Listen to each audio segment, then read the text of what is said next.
वक्फ संशोधन विधेयक के लोकसभा में पारित होने पर केंद्रीय मंत्री गिरिराज सिंह ने अपनी प्रतिक्रिया दी है। बुधवार को मीडिया से बात करते हुए उन्होंने कहा कि कांग्रेस ने 2013 में तुष्टीकरण की नीति के तहत जो गलत कदम उठाए थे उन्हें सुधारा गया है। इस संशोधन में गरीबों और महिलाओं के हितों को प्राथमिकता दी गई है। उन्होंने उम्मीद जताई कि भविष्य में वक्फ बोर्ड का एक सकारात्मक चेहरा देखने को मिलेगा, जहाँ जमीनों पर कब्जा नहीं होगा और गरीबों को उनकी जमीन का अधिकार मिल सकेगा।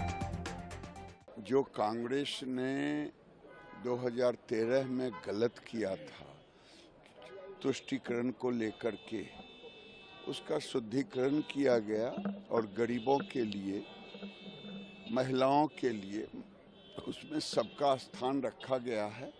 हम उम्मीद करते हैं कि अब आने वाले दिन में एक खुशहाल वक्फ बोर्ड का दृश्य होगा। इन्हें की जमीन हड़पो नहीं बल्कि गरीबों को जमीन पर हक मिले। कांग्रेस ने जो 2013 में किया था उसी के कारण हुआ। और आपने सुना होगा 95 के पहले तो वक्फ बोर्ड था भी नहीं, ट्रस्ट था। वक्फ संशोधन विधेयक के पारित होने पर केंद्रीय मंत्री और लोक जनशक्ति पार्टी के राष्ट्रीय अध्यक्ष चिराग पासवान ने भी अपनी राय रखी। बातचीत के दौरान उन्होंने कहा कि अगर ये संशोधन बेहतरी के लिए है और पारदर्शिता लाने की कोशिश की जा रही है तो विपक्ष को इसमें सहयोग करना चाहिए। सिर्फ इसलिए कि ये विधेयक प्रधानमंत्री और एनडीए की ओर से लाया गया है, विपक्ष इसे गलत क्यों ठहरा रहा है?